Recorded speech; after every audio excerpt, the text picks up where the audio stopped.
Good morning. Today I'll discuss types of FFT algorithm and some of the important terms related to FFT algorithm. Okay. FFT algorithm is divided into two parts. One is decimation in time. FFT algorithm decimation in time shortcut में DIT decimation in time DIT algorithm. Another is decimation in frequency DIF in short DIF algorithm.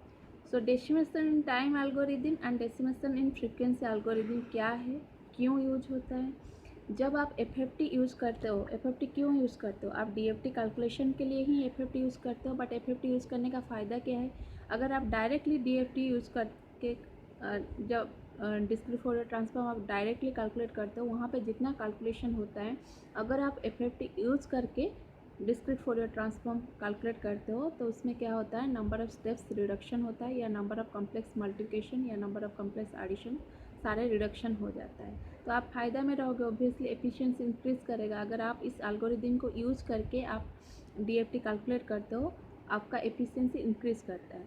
तो आज मैं discuss करूँगी what is decimation in time algorithm. Decimation in time algorithm means the time sequence is decimated, means आप time sequence को break कर के कब तक आपको ब्रेक करना है, जब तक आप 2 पॉइंट सीक्वेंस तक नहीं पहुंच जाते। ओके, मैं प्रीवियस क्लास में ही बोली थी एफएफटी डिवाइड एंड कंकर अप्रोच से चलता है। मतलब आपको सीक्वेंस को एक साथ आपको 8, जैसे फॉर एग्जांपल अगर आपको 8 पॉइंट डीएफटी कैलकुलेट करना है, आप डायरेक्टली कैसे कैलकुलेट करते थे, डीएफटी जब कैलकुलेट डायरेक्टली कैलकुलेट करते थे। बट इसमें क्या है कि आप डिवाइड कर के चलोगे। मतलब जैसे 8 पॉइंट है, उसको पहले डिवाइड करोगे 4, फिर 4 विल बी डिवाइडेड इनटू 2। सो जब आप 2 में पहुंच जाओगे वहीं पे स्टॉप, मतलब पहले आप डिवाइड कर लोगे एंड वहीं से कैलकुलेशन शुरू होगा। डिवाइड हो गया सारा सीक्वेंस, 2 पॉइंट, फिर 4 पॉइंट, फिर 8 पॉइंट। ओके, सो मैं आपको सिखाती हूँ कि इसमें सारे जो टर्म्स हैं उसको जानना बहुत ज़रूरी है, पहले उसको जान लो। Okay, so the first important term is twiddle factor. Okay, जब आप कैलकुलेट करते हो ना,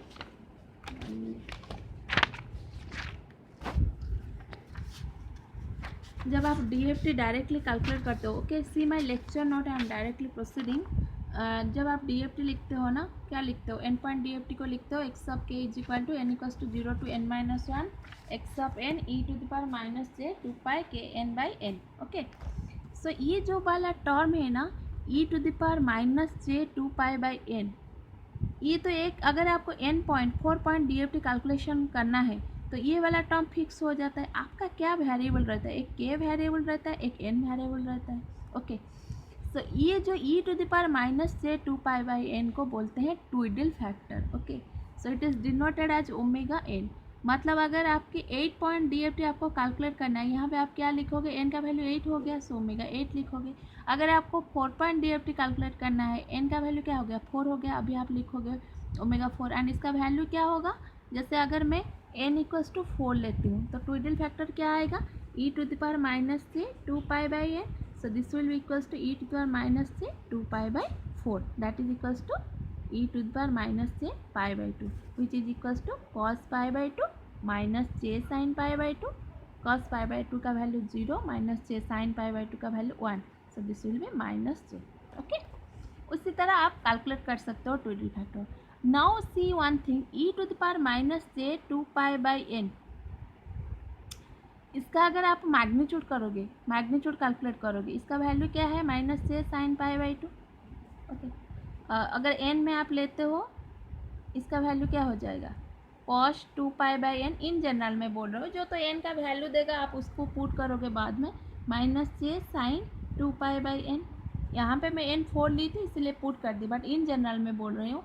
एंड इसका मैग्नीट्यूड आप कम्प्लेक्स नंबर का कैसे कैलकुलेट करते हो, ए प्लस जे बी का या ए माइनस जे बी, आप कैसे कैलकुलेट करते हो, A square plus B square का अंडर रूट, एंड इसका फेज क्या होगा, माइनस, अगर माइनस में है minus tan inverse B by A.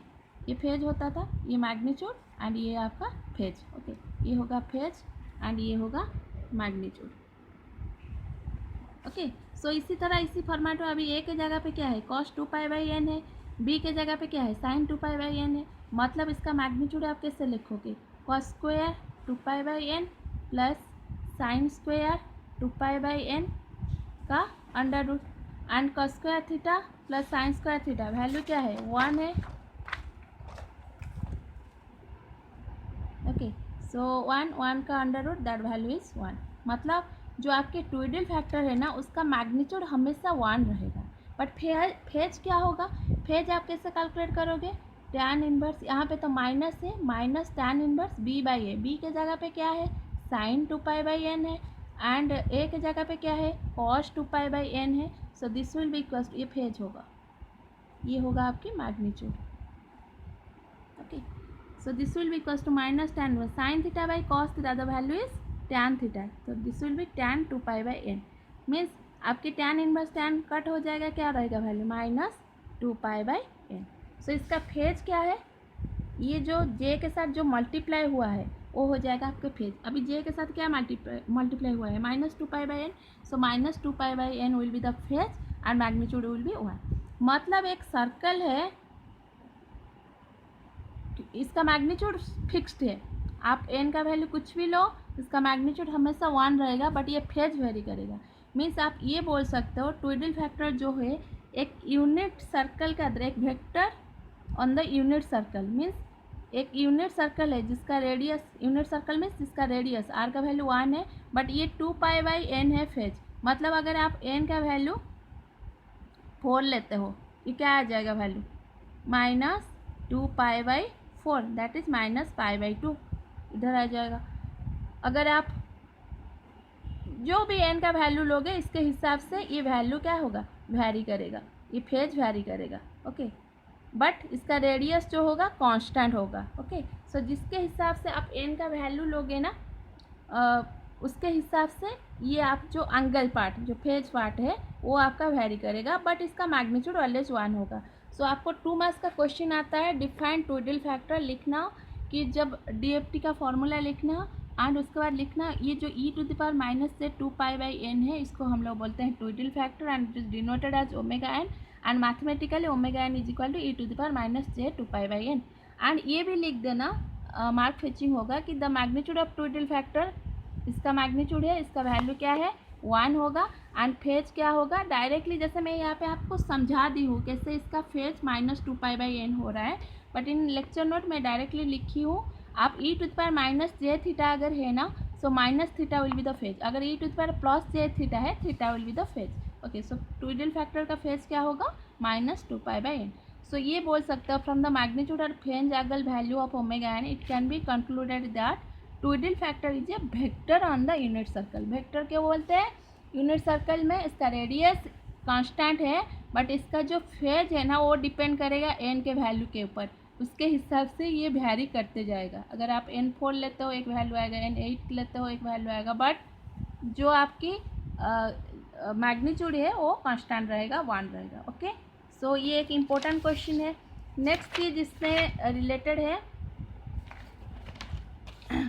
Basic operation DIT, basic operation जो आपके DIT एल्गोरिथम में यूज होता है। ओके, ये बहुत बार क्वेश्चन आता है कि draw the flow graph of basic butterfly diagram for DIT algorithm, या आपको ये क्वेश्चन आता है draw the basic flow graph for DIT algorithm या basic butterfly diagram for DIT algorithm, ये सारे 2 मार्क्स का क्वेश्चन है। ओके, सो जब आप DIT एल्गोरिथम में सिखाऊंगी इसके बाद एक प्रॉब्लम में कैसे कैलकुलेट करते हैं, जब आप कैलकुलेट करोगे ना उसमें मैं बटरफ्लाई डायग्राम ड्रॉ करूँगी। ओके, जो एल्गोरिथम है उसमें बटरफ्लाई डायग्राम यूज़ करके जो कंप्यूटेशनल एफिशिएंसी अचीव होता है, मतलब आपके जो रिडक्शन है ना, जो कॉम्प्लेक्स एडिशन हो या कॉम्प्लेक्स मल्टीप्लिकेशन रिडक्शन होता है, कैसे होता है, आप यूज़ करते हो बटरफ्लाई डायग्राम। इसको यूज़ करने के बाद आप जब कैलकुलेट करते हो ना आपका रिडक्शन हो जाता है। Okay, so the basic computation block in the diagram is the butterfly in which 2 inputs are combined to give 2 outputs। अगर आपको क्वेश्चन आता है what is butterfly diagram in DIT algorithm, आप क्या लिखोगे, इससे पहले डायग्राम एक करना, मतलब अगर बटरफ्लाई डायग्राम को ड्रॉ करना है, इसमें ω_n क्या है आपका, ω_n है ट्विडल फैक्टर, कितना पॉइंट्स के लिए आप कैलकुलेट करते हो वो मैटर करता है। ओके, एंड ω_n जो पावर k लिखा हुआ है ना, ये k है, इसको बोलते हैं ट्विडल फैक्टर एक्सपोनेंट, मतलब उसका पावर जो है। ओके, ये है आपकी ट्विडल फैक्टर, ये उसका एक्सपोनेंट है, k को बोलते हैं ट्विडल फैक्टर एक्सपोनेंट। सो अगर DIT एल्गोरिदम में आप ये बटरफ्लाई जैसे दिखता है, इसलिए इसको बटरफ्लाई डायग्राम बोलते हैं। मतलब सपोज यहाँ पे एक वैल्यू है 1, यहाँ पे एक वैल्यू है 2, आप 4 पॉइंट्स के लिए आप कैलकुलेट कर रहे हो। सो n का वैल्यू क्या हो गया, n इजिकल टू 4। सो यहाँ पे लिखोगे ओमेगा 4। एंड अगर सपोज एक्सपोनेंट का वैल्यू आपका 1 है, अभी k का वैल्यू 1 है, तो यहाँ पे क्या वैल्यू आएगा बटरफ्लाई डायग्राम में, कैसे आप कैलकुलेट करोगे, यहाँ पे वैल्यू होगा in case of DIT algorithm मैं बता रही हूँ, क्योंकि DIF के लिए ना ये बटरफ्लाई डायग्राम थोड़ा डिफरेंट है। सो DIT एल्गोरिदम में आप कैसे कैलकुलेट करोगे ना, यहाँ पे जो वैल्यू है 1 plus omega 4 to the power 1 into यहाँ पे जो वैल्यू है, एंड यहाँ पे इस नोड पे वैल्यू क्या होगा, ये बटरफ्लाई में ये है आपकी प्रेजेंट स्टेट, ये होगा उसका नेक्स्ट स्टेट। अगर प्रेजेंट स्टेट में ये वैल्यू है, after butterfly diagram you will get, butterfly diagram का ऑपरेशन के बाद यहाँ पे ये वैल्यू मिलेगा, एंड यहाँ पे क्या मिलेगा 1 minus omega 4 to the power 1 into 2। Okay, समझ में आया। मतलब अगर मैं इसको इन जनरलाइज करती हूँ XMP, ये मतलब M and N are both are the nodes. Okay, तो अगर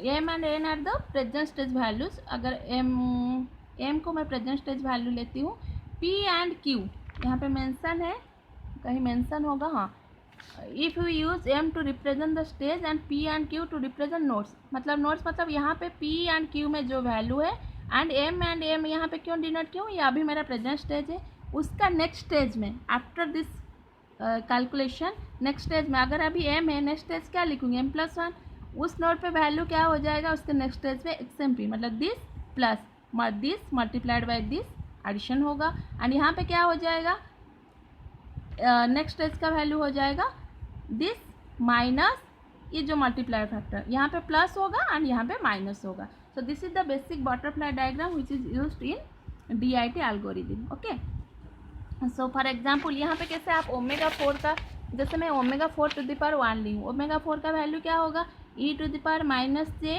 2π/4। अभी उसका पावर क्या है 1 है, मतलब आपका हो जाएगा e to the power -j 2π/4 that is equals to e to the power -j π/2। जैसे मैं बताई हूँ e टू द -j π/2 का वैल्यू क्या है cos π/2 -j sin π/2, उस वैल्यू इज -j। उसी तरह अगर n इक्वल्स टू 8 के लिए आप कैलकुलेट करते हो, 8 पॉइंट DFT है, तो n का वैल्यू है 8 हो गया, ट्विडल फैक्टर क्या होगा ओमेगा 8 क्या लिखूंगी e to the power -j 2π/8। इसका वैल्यू क्या हो जाएगा cos 2π/, पहले कट कर दो, π/4 हो गया, इसका मतलब है cos π/4 -j sin π/4। cos π/4 का वैल्यू क्या है 1/√2 -j sin π/4 का वैल्यू क्या है 1/√2। 1/√2 को आप लिख सकते हो 0.707 माइनस j 0.707। ओके, एंड अगर उसका पावर दिया हुआ रहेगा, जैसे omega 8 to the power 2 suppose है, एक्सपोनेंट 2 है, तो आप क्या लिखोगे e to the power -j 2π/8 का स्क्वायर। सो इसका वैल्यू क्या हो जाएगा e to the power -j π/4 का स्क्वायर। अब क्या हो जाएगा मल्टीप्लाई हो जाएगा, e to the power -j π/2 हो जाएगा। अब इसका वैल्यू क्या हो जाएगा cos π/2 -j sin π/2 is value is -j। Okay, cos π/2 -j sin π/2, cos π/2 का वैल्यू 0 है, -j sin π/2 का वैल्यू 1 है, सो ये वैल्यू हो जाएगा -j। इसी तरह आप कैलकुलेट करके ना जितने भी आपके बटरफ्लाई डायग्राम यूज हो गए, पहले देखना ये दोनों के नोड में क्या वैल्यू है, यहाँ पे वैल्यू हो जाएगा नेक्स्ट स्टेज में क्या है दिस, पहले ये दोनों को मल्टीप्लाई करना, सो यहाँ पे आएगा दिस प्लस ये मल्टीप्लिकेशन वैल्यू, एंड यहाँ पे आएगा दिस माइनस ये multiplication value. Okay, so clear, thank you.